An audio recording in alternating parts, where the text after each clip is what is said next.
Afrika yedu. Afrika. Manero ano ndinotenda Mwari Baba wedu ari kudenga, musiki wedenga nenyika, makomo namapako namatsime emvura na zvose zvirimo. Mwari wakasika zvinhu zvinoonekwa namaziso, akasika zvinhu zvisingaonekwi namaziso. Vakadzidza vapanyika ino vakagadzira anonzi mamicroscope ekukwanisa kuona zvimwe zvinhu zvisingagoni kuonekwa namaziso. Asi pane zvinhu zvomweya zvavasingagoni kuona. Afrika yedu. Ndinotenda Mwari wakandiita mupostora waJesu musangano ravapostora veAfrica. Ndinomutenda Mwari wenyasha zhinji wanditendera kumira pamberi poungano yaMwari nenyasha dzake. Ndinomupa mbiri yakapetwa iye Jehovha. Afrika yedu. Nokuti chinhu ichi chinhu chikuru chokuti vanhu vakawanda havagone kuchinzwisisa. Kune nyika dzakaita sana Cuba ana North Korea vane station imwe chete inokontrolewa yekuti kana iri radio vanonzwa zvakarongwa kuti vanzwe. Izvozvo bedzi vanhu ivavo vakazowana mukana wokuenda kune dzimwe nyika dzine rusununguko nokugara zvakanaka. Havazodzokere kunyika iyoyo nokuda kwokuti vanenge vaona muonero wozvinhu zvavakanga vasati vamboona. Simba nokuyera nenyasha dzakaitirwa vanhu vanonzi vapostora vaAfrica rinofana kubatisiswa. Kukosha kwaJesu kwakanzi neshoko raMwari kumutumwa Paul Mwazha waAfrica mugore ra1977 achienda ari mumisheni kuenda kuChipinge neconvoy. Aramba kuperekedzwa namasoja vapa Miloseta Junction. Shoko rokudenga rakataura richiti basa rakafanira kuitwa kuparidza kukosha kwezita raJesu nokushamisa kwokuponesa kwake. Muchirungu inonzi salvation. Afrika yedu. Kana kuti soteriology, kuparidza kukosha kwezita raJesu. Ndonyadedzi yandamirira panapa yaparidzwa kubva mangwanani pamusoro pekukosha kwezita raJesu nokushamisa kwokuponesa kwake. Vane nhamo vanoti zvakaipa ndo zvakanaka, zvakanaka ndo zvakaipa. Vanoisa zvinovava panzvimbo yezvinotapira nezvinotapira panzvimbo yezvinovava. Vanoita mhare pakuvhenganisa zvinodhaka newaini. Vanoti une mhosva hana mhosva nekuda kwefufuro. Afrika yedu. Vane nhamo vasingaoni kutapira nokunzwisisa. Nokuti njodzi bedziripo. Vhangeri yaparidzwa yatoparidzwa uye tikutaura pamusoro peropa raJesu nokupinda musanctuary mangwana. Asi vane nhamo vanosalira kumashure nokuti akutofamba. Afrika yedu. Vane nhamo vasina kubata uye vane nhamo nozoita Satani. Nyaya yesalvation iyo yatikutaura nezvayo yakahijackwa naSatani. Ndiye akaihijacka kubva mubindu reEden. Aziva kuti Jehovha Mwari zvaasika munhu akamisa muEden wamugadzirira mufaro nokugara nokutandara achigara mugaro usingaperi nomufaro usingaperi. Zvikarwadza Satani akauya akavhiringidza rugare rwakanga rwagadzirirwa vanhu. Akapinda pakati pomurume nomukadzi vapesana, mumwe ari kwake mumwe ari kwake. Akaenda kumukadzi akamunyengera kuti vanhu ava vabviswa kubwinya kwavakanga vambopuhwa naJehovha pana Genesis 1:26. Jehovha Mwari achiti asika munhu wakamupa simba pamusoro pezvinhu zvose zviri panyika kuti agova naro. Asi Satani nokuziva kuti vanhu vakapiwa simba wakauya kuti abvise simba iroro. Nopatinoda kuenda kuna Jesu kuti kuzouya kwake panyika kuti tidzokere musimba iroro. Amen. Isu vanhu vakanga vasina kukodzera inozova chii choitika. Amen. Nyaya iripo ndeyekuti, nyaya huru iripo ndeyekuti tofanira takatonzwisisa nyaya yeropa yataurwa nezvayo nokufa kwaJesu, kuti nyaya nga iripo ndeyekuti isusu vacho tanga tisiri macandidates eruponiso irworwo. Pane imwe nguva pana Mateo 23 Jesu wakachema akati, Jerusalema, Jerusalema, iwe unouraya vaprofita nokuata kana mabwe. Ndakanga ndichida zvikuru kuunganidza vana vako sehuku inounganidza vana vayo, asi kubvira zvino wasiyiwa imba yako yavadongo. Amen. Ukoko vakatoramba Jesu. Jesu ndokuzoonekwa muAfrica padombo reGwamga. Isu takanga tisina kukodzera. Mina ndikutaurira. Amen. Iyi musikizetirikero handifaniriwo kupinda kudenga kutsvene, asi iwe wakaripa mhosva dzangu. Toda kutanga tatenderana kuti hatina kufanira. Amen. Kuti uone kukosha kwemurume, kuti uone kuti murume wako wakakosha, ukazoudzwa kana ukaziva kuti mudzinza menyu pamusha penyu, vanasisi vese vakadzorwa pamusha, vese vakatogara pamusha, hapana vakatomborohwa vakadii, vakadzoka vatopamusha. Iwo vaona anouya kuroora oti uya tigare te, unozoona kukosha manje kwake. Saka kunoona kukosha kwaJesu manje zvatina wakati mabasa akafanira kuita kuparidza kukosha kwezita raJesu nokushanda kwakosha kwani, kutanga waziva kuti iwe ndecandidate hataifanira kupinda ikoko. Amen. Ndotofanira kuti tangatoziva isusu vacho vatipana kwakwanganidzwa panapa, ati stay by, mira uzogonzwa. Amen. Hatisi tikutenderana kuti hataifanira kupinda. Jesu kutozotaura kuti imimi vanhu veJerusarema munotora vaprofita nokuvataka nei. Ndakanga ndatouya tobani nokuti Jesu achitouya akatouya kwavari chaiko chaiko. Amen. Atori Mwari wavaIsraeri. Isu taito maGentiles, vanhu vasina kukodzera kutopinda muruponeso irworwero. Asi iye wakauya manje akazouya ndokuonekwa muAfrica padombo reGwamga. Amen.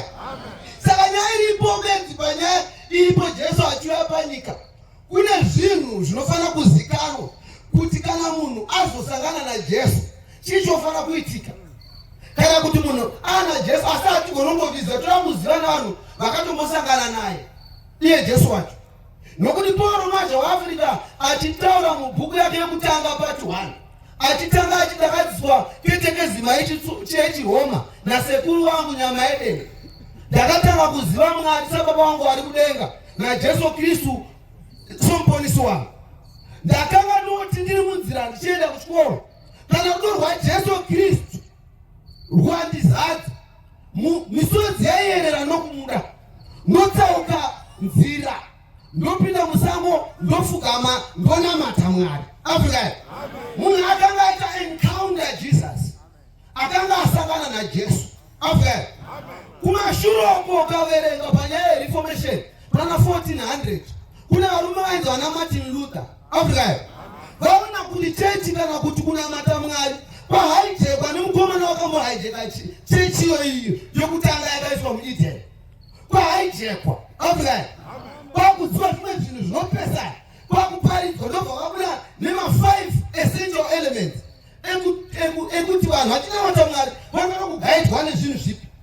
Ndobva vabuda nesola scriptura yokuti isalvation we must have scripture alone, we must be guided neBhayibheri, shoko raMwari. Afrika vakabuda nesola Christus kuti salvation is only through Jesus Christ. Afrika hakuna imwe nzira toponeswa nayo asi nokuda kwaJesu Kristu bedzi. Ndiye muponesi bedzi wakauya kuti atinunure, kutinunura kwake kunofanira kunzwisisiwa. Afrika hakuna munhu angamboona kukosha kwazvo kana achifunga. Unoona kuti vamwe vakaberekerwa muchechi, Wabeko mchechi kuna vanhu vanotoreura parapa nokudira Mwari ndotenda Mwari nokuti ndakabiswa kunyika. Asi kuno mwakatoberekwa mudumbu namai vagara vari mui anogona kusatonzwisisa kukosha kwaJesu wacho nekukosha kwechechi inei. Afghan nokuti wakatoberekwa ari nomuchechi mupi azomboni kukosha kwaJesu wacho. Saka uri mudumbu mamai vako imomomo wakabuda uri muchechi, you are not the candidate. Afghan takangoqualify wabedzi naJesu. We were only qualified naye kuti nzivana komana navanasikana vanhu zvakataura kuti vose vakamugamuchira wakavapa simba kuti vanzivana vaMwari. Vakamugamuchira vese ndo vakapa simba kuti vanzivana vanhu vaMwari, kuti kana vava vanhu vaMwari vogara saMwari. Afghan vachirarama panyika ino saMwari. Haleluya. Tati mutuma Paul muAfrica kubva paakaita encounter Jesu wakati awaita akasvika takaungana kudai kuti mangirozi dzeAfrica. Afghan munhu kana ana Jesu maonero anochinja. Maonero anochinja. Munhu ana Jesu munhu akati ndokumbira Mwari andibatsire ndakaita upombwe akatoreurira hachaoni mhombwe akuona munhu aponiswa. Afghan chinochinja maonero, chinochinja mafungiro, chinochinja matauriro, chinochinja magariro, chinochinja mafambiro nokuda kwaJesu anongosangana naye.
Amen.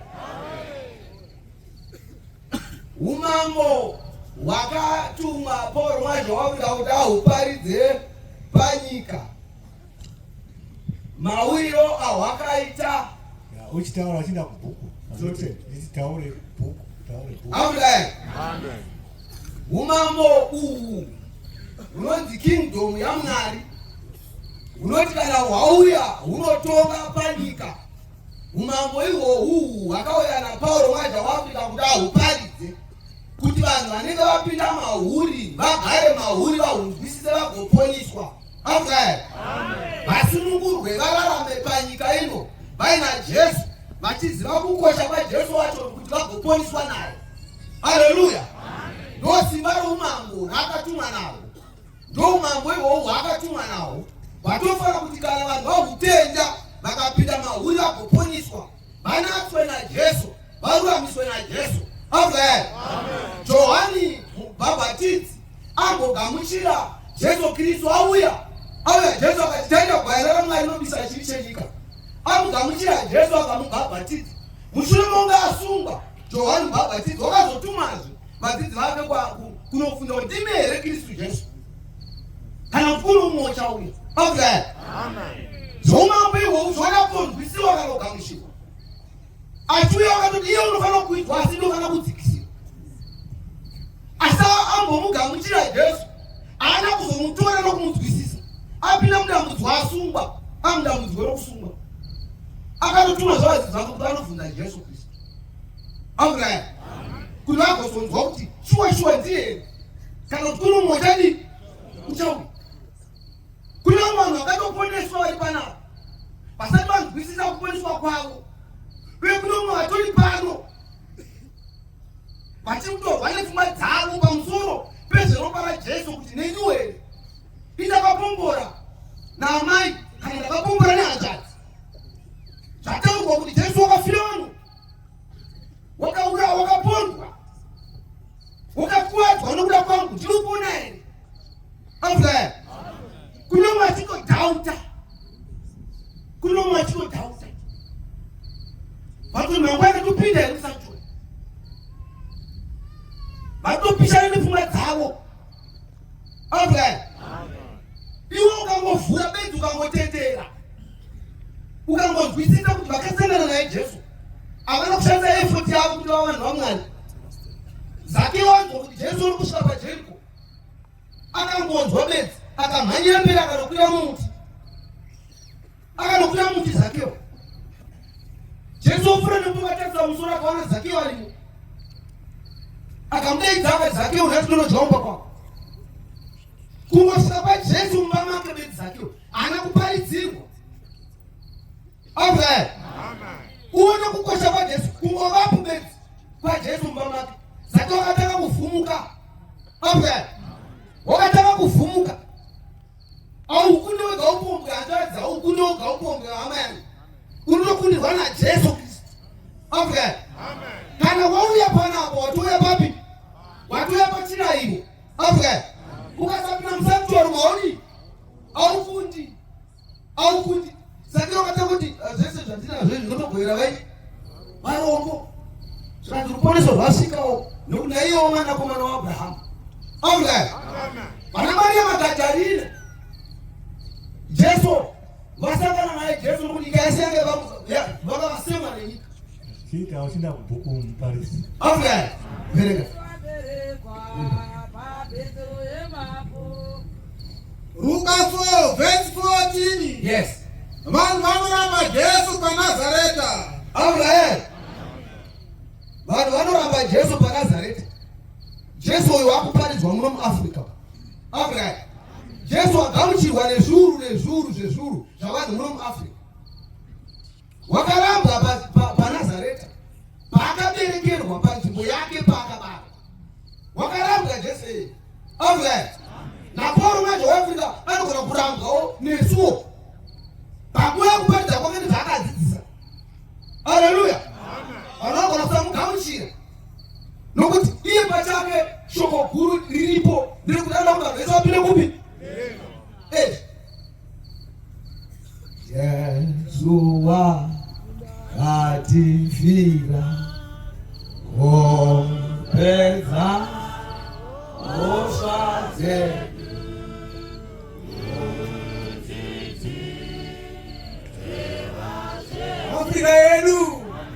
Afrika yedu dzine iziso yatina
vadzidzi vake vanapita navamwe vaiva nawo vakanga vainaye nguva dzese vachifunga kuti zvakareruka nezvaaitaura nezvimwe zvavainzwa. Vakafunga kuti zviri nyore zvoruponiso nokuti vaitofunga kuti vachamira naye kusvika parufu. Amen.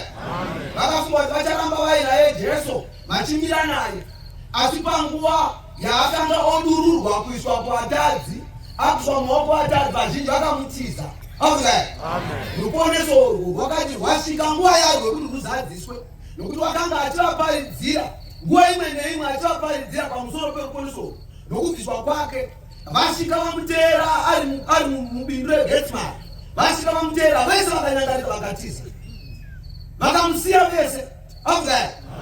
Vese vakamusiya, vakamuda kushinga vana Pita, vakamuda kushinga kumira, akatora banga akacheka umwe murwi, vachiva kuti zviri nyore, vakatapinda naye kusva muguva kana kurwisa hondo ivapo. Asi ndo zvakanga zvakanyorwa kuti Kristu uchatambudzika agonga kuakafa nezuva retatu, kuti vanhu vose aponiswe. Amen. Kuti vanhu vose vapinde mumambo hwaMwari, turi kunge iye atofa. Haleluya. Vadzidzi vake vakangoshinga bedzi kuramba ainaye kusvika pamuchinjikwa ndiJohani, wakaramba aripo navakadzi vakanga vazvirwa nyasha, vana Maria Magadharena mai vake Jesu, ndovakanga vakamira kusvika Jesu achifa. Amen. Vakamunikira kuzomira naye ndana Josefa wana Matia, ndovakazomira. Vadzidzi vake vakawanda nokuda kuti zvakanga zvisati zvaita, asi nokuda kuti kwanga kwazadziswa ruponeso, vanapita nokuda kwanga vazodzi, asi migarai muguta kusvazi masi kuzonesi vadobva kupi kumusoro, iye pazofa ruponeso rwazadziswa.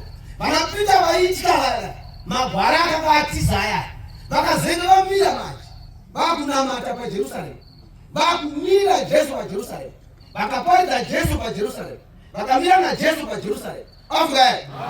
Vakatanga kuita zvinoshamisa paJerusarema. Haleluya. Vakatanga kumira Jesu, vakafamba naye, vakasungwa nokuda kwaJesu uyu, vakaramba kumudhinaunza kana kumuramba iye Jesu uyu nokuti vakanga vanaye. Amen. Kana munhu akanzwisisa zvaJesu haazogoni kumusiya. Amen. Nemaonero ake anochinja, namafungiro ake anochinja, namarambiro ake anochinja. Kana achiona vanhu anoramba vaMwari. Amen. Asi kana munhu asina Jesu Kristu, iye pachake idambudziko. Haleluya. Kana kereke inenge mudambudziko nokuti haana Jesu. Kana zvamangwana zvokuti kupinda musanguchwari, anonotarisa anga kumudyisa chiraiyo. Amen. Nokuti haanani, haana Jesu, haana kuponiswa. Haleluya. Asi kana vana Jesu Kristu, munamato wako unenge wakungoti jendo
mutoro wakatakura nenhamo yakapindana nayo, unototendera varutadza, unotanga kufunga varutadza, unotanga kuvanzwira tsitsi. Upise mwoyo wako iwewo, tipazore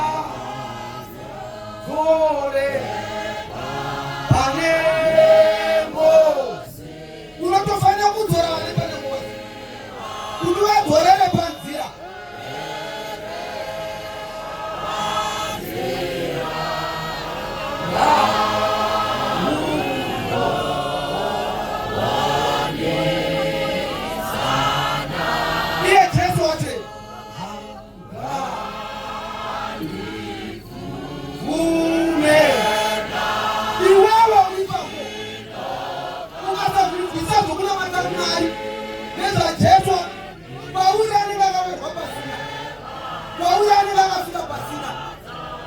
Asi akatofa kuti tipone tipinde kudenga.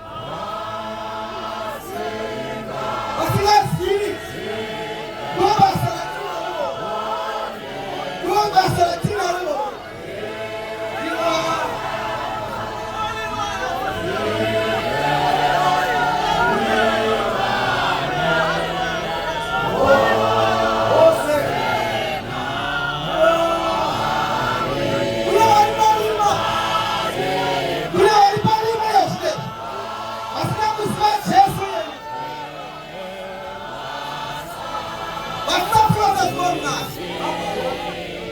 You know what? You know what kuna matanga. Asipata wakati. Kuna kitu sunga. Akusawa kwa kusasa. Kuna ugua mbanga karapasi machi. Akushandi sasa.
Hallelujah.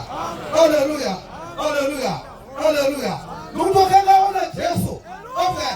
Jango kidogo asala nakona misoti kama kama ya. Okay. Anakona misoti kama kama ya. Afanya kama Jerusalem. Sasa ndo hapa sio. Wakaenda kunokota kama mzee na etiti. Akaenda kununua watu wao. Mzee cheme mimi, cheme ni wale. Ungoe mtani. Mtete.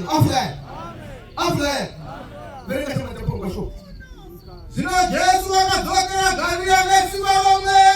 Amen. Mukurumbira wake umasikani Yesu akatokeleza. Yes. Waiti tisamasile kokeawo. Aji kukola Mose. Amen. Awashika mana kanata. Amen. Paka mlele. Inapa 18. Kasi. Wewe shauta msoro pangu. Wewe Jehova ulipa msoro pake. Fila kutambani zile warombo evangeli. Okay. Saka tuyo kuwarombo hapa ndi wechi. Nukudaya itengo evangeli yoni longara kwa gaya wasibabi. Hakuna mtengo hata kabisa. Okay. Hakuna mtengo hata kali. Okay. Dakto pesa na 50 minutes. Okay. Unaimba shama. Hakuna mtengo wa taifa na kutenga na wote. Uponi zogupi. Hakuna imenzira. Sefu yedu isi wapostola wa Yesu msangano wapostola wechi kuma poni kwa mahara mterera mahara amla kuvisi wa zibabu mai mahara zinreze mai kwenda kuteji mai amla mutuma ndo bara bategudi haleluya ndo bahati kutimuleka kuzompomera amla ano kuti mari tenyi ripira mari kwenda kuri kumsangana patumana kutenda kupatira pedora kwenda kukumara Afghan. Sirinyore nyore kuraruka. Urupanizo urupachino. Afghan. Andi zatoka tino godini sukana tikarura topo lechini Afrika akajeneralize evangeli. Afrika akaisa pachena zvinhu zvese kuti vanhu vagoponeswa. Haleluya. Kuti anenge aramba kuponeswa anenge aramba denga ega zviri pachena. Mweya washe uri pamusoro pangu kuti ukandizodza ndiparidzire varombo veAfrica. Afrika kuti isusu vanhu vemuAfrica tipinde kushe hwaMwari kana nguva yakwana. Haleluya. Mangwana tinopinda musanctuary. Afrika kuti tigopona timuke nemusuwo kuri okupedzisira auzviponere hadazi ini izvozvo Afrika zvakanaka shamwari. Afrika zvakanaka ndoda kutongoti uyaverengogara pai. Afrika muzivi wezvinhu zvose ndiani adambudziko razvoita bedzi tinogona kuzviita semapoemu manje. Afrika tinogona kuzviita semapoemu. Paitaurwa nyaya yekufa kwaJesu nokurondedzerwa kwaitwa masikati mangwanani pana. Afrika taifanira kuona misodzi pai pamatama. Afrika kuchema kana torangarira zvorufurwani. Mutumwa wati kana ndani ndikarangarira ndiri muchikoro bedzi muchikoro muklasroom ndaitokumbira ticha kuti ndokumbira kuenda pai pakuenda kuzvikomo kwamunoona matani kana rudo rwadiwo rwaJesu rwamubata. Afrika kana rudo rwaJesu rwamubata. Haleluya. Ndondo rwatofanira kuva narwo irwoko zvalaimwa zvaitwa pai zvese maona kamafira akaita ari nyore. Afrika ati ndimaimba kuchema kwa Maria waizvisasi ndimo zvamarwadzi vokubereka ndimo dzakurwadza vokubereka mwana wake Maria wakarohwa pamuchinji varipo. Afrika ndimo dzamarwadziwo eura marwadziwo enanimadzi kuchema kwa Maria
zvofana kuti mangwana pangodzi vasina kupinda musanctuary vashoma. Afrika nokuda kumurayiro bedzi. Afrika nokuti hauzvikundira haugona kuzvikundira iwe madhimoni opombwa haugona kwadi vanhu ndo vanokulebhura vanhu panyika panapa. Munhu akapinda muJorodhani ari muroyi anoda ari muroyi here asi kune vanhu vanotoswededzana masaga kuswedera kure nakure nokuda kuti havazivi kukosha kweruponeso vanorwa naJesu pachena. Afrika vanorwa nesalvation. Kune vanhu vane shoko rokuti kudenga kurero waburuka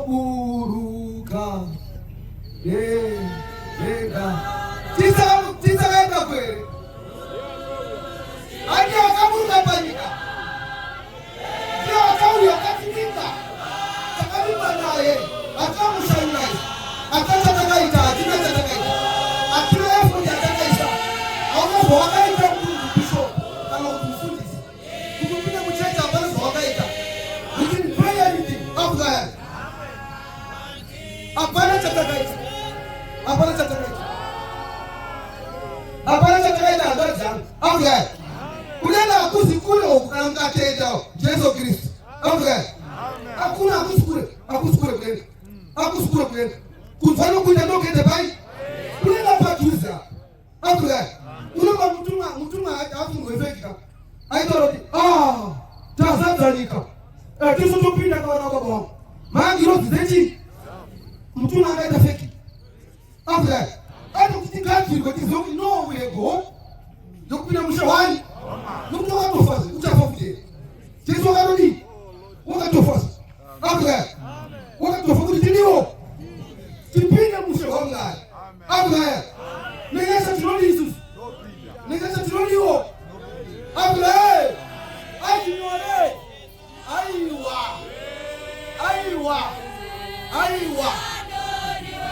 Hey. Iwaje. Afrika yetu. Chile gani pete sokoma. Asinangu. Tinoro wana denga hii. Dango simkebe ngube opwe kuti no. Zatango zwefu kwa Yesu. Bangwano zuomesa. Satana anozvidiwo. Anozviomesa mfungwa dzanyo. Wotiona songewo. Takanga tikatogona kupinda. Takanga tikagona kutodini. Kutopinda. Ndosaka kalemerwa Jesu wacho kusvika pakufa. Zvakatomurwadza. Akatoti Mwari wangu mwandiriwo. Masiye. Pamwe pacho akanamata kuti Mwari dai zvaibvira mukombo waidini. Asi kusauda kwangu asuda kwani. Saka isusu takatokwalifaiwa naye kupinda mushawani. Effort yako bezi wewe, effort yako inongodiwa. Kuti usangane na Jesu kusantuwa. Panyama takamuona yeye. Asuka tora pakuti kana muchinga izvi. Unoparidza rufu rwako usandisini. Isuya katosangana naye kamwi. Chinoda kugadzira mwoyo bezi. Gadzira mwi. Iwo be ready kusangana naye. Afrika. Tinoda kuponeswa. Jesu tinoda kwi. Tinoda kuponeswa. Buku mparitsi. Buku samai. Wewe shauri pamsoro pangu. Kwashi. Nokuti wakandizodza. Kuti ndiparitsire vamwe evhangeri. Chopani. Wakandituma kuti ndizivise vakatapa kusunungurwa kwavo. Kune vakatapa. Kuti vasunungurwe. Ndozvakaiva kuti vakatapa vaite sei?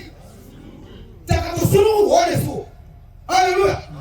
Takatosunungurwa nesuwo. Mawanzo masai vanhu vachitaura kusunungurwa kwani. Pamwe takasunungurwa panyama. Takufana kusunungurwa pamweya. Nokuda kwedu. Haleluya. Nokuda kwedu pana Jesu. Kana munhu aona Kristu Jesu chakachisikwa chi. Munhu akasangana na Jesu akaikaona Jesu Kristu anova iye. Anotochinja ipapo. Anotochinja. Vana Maria Magadharina akatodzokaira paguva raJesu. Nokuti akanga asangana nani. Naye akati handichamusiya. Hamwe dzakandirambaka. Vamwe vakandirampaka. Vamwe vakati kuti urunoika. Afrika. Vamwe vakateurirwa pamusoro pemadhimoni wauya akapera. Vanhu vachungodaidzwa nezarimi. Vamwe vakariurawo pogwe pana. Asi vachungodaidzwa nemastapi. Iwe. Vachidziviswa kupinda muchohwani. Avasina kana confidence yezvaMwari. Afrika. Wakatuma kuti asunungure vakatapwa. Tanga takatapwa zvizvi. Tanga tina kutapwa. Afrika. Nasino vamwe vakatapwa. Vachirimo vakatapwa varimo vakadini. Vakatapwa. Afrika. Wakandituma kuti ndizivise vakatapwa kusunungurwa kwavo. Vakatapwa kuti kusunungurwa kwenyu kuripo nhasi. Namapofu kuti vaonezve. Mapofu anofana kuti atoona nokuti kuna vanhu vasingaoni vari pano. Ndiregedza vakatsikirirwa. Varimo vakatotsikirirwa varimo. Nokuzivisa gore rashe rakanaka. Afrika. Kuti mapofu aone. Haleluya. Isu vana vamapofu. Handitaiva mapofu here. Taiona here. Ruponesu tairuona here kana kuziva kana chinhu chimwe chete. Takazoziva nokuda kwaJesu Kristu wakakudzwa. Afrika. Takazoziva ruponesu urworwu. Tikarugamuchira. Afrika. Kaka. Takatochemerwa. Haleluya. Takatochemerwa. Magoro rona makorwa apombi navanose vashereza newe kuti makoro namakoro avachema vanofana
akabhadhara kare Jesu amvera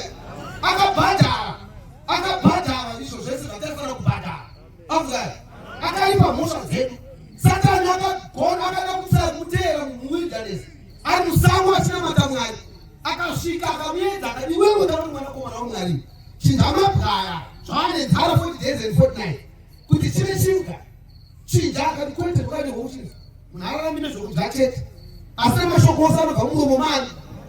Nzara iyoyo ndo iripo inofanira kugutiswa mangwana amvera munhu amararami nesadza bedzi agoni kurarama usina shoko raMwari amvera chauya nyika ine kushoko raMwari hapana vanhu havana zvokudya zvomweya amvera pano mwacho wakandosaka ndiri kugutsa rakomana namashoko anobva kupipi kunenge kuna Mwari esi Jesu akamupindura ati muna agoni kurarama nechingwa ichi ndingachichinja hangu but aisiyo nguva yacho amvera it's not the time yekudya nedumbu aisiyo nguva yacho Jesu anoziva nguva akaziva nguva akazoda Satani wenguva isiyo amvera munhu agoni kurarama nekudya chete zvekudya izvi asi anorarama nemashoko ose anobva kunani ipo panapa munhu agoni kurarama ngarasina kupinda musantuwa amvera agoni kurarama nezvavari zvakupedzi achizokera musha agoni kurarama nazvo unorarama bedzi nezvinobva kuna Mwari amvera akabva kuna Mwari chirayiro chedu chatinodya ichi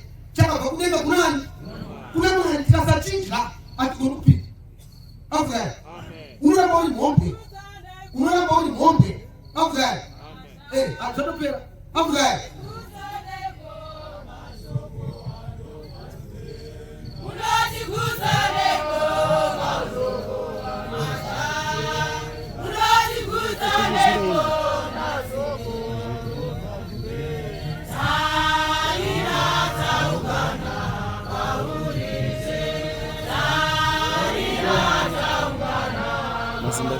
Roma shoko acho anakauya.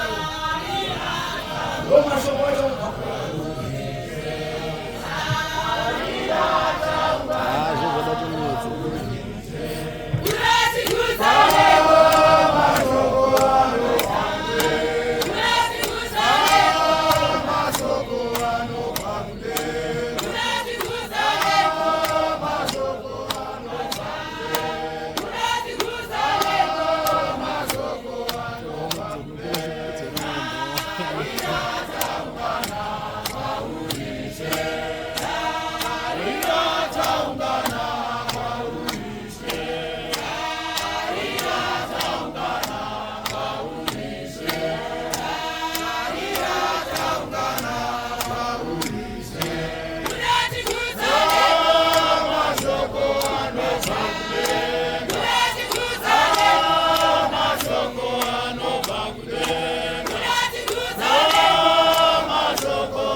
Muridzi webasa iri Paul Mwaja waAfrica wataungana kwaari. Basa iri ndo muridzi waro ndekomanda kuti tiende naye kunyika yaMwari. Afrika ndiye muridzi wazvo zvese zvatoita izvi. Hakuna mumwe unotiperekedza asi Paul Mwaja weAfrica. Haleluya. Tinoshingirirwa kunamata Mwari, tinoshingirira kugamuchira izvozvo nokugara naJesu, nokuti munhu akava naJesu anenge akakwana nezvinhu zvese. Narorama naJesu, achifamba naJesu, achigara naye tine zvese zvakakwana musangano wavapostoro waafrica, tine mhinduro kuzvinhu zvese, kana iri nguva yehondo, kana iri nguva yekumanikidzwa pane zvinhu zvaunopindura nazvo Satani, kana iri nguva yekuchema pane dzimbo dzinokunyaradza, kana iri nguva yechinhu chipi nechipi kune zvinotinyaradza. Abraham, nokuti pakutuma kwake hakuna chakasara, pakutuma kwake pavhangeri yake hakuna chakasara, zvinhu zvese wakatipa akatidzidzisa zvese zvikaiswa pachena. Haleluya! Tofanira kupinda munyika yaMwari, tofanira kushingaira kugara naJesu, tofanira kushingaira kuti tidye chirariro mangwani. Abraham, ishakomera kusaka kana kusika kwese.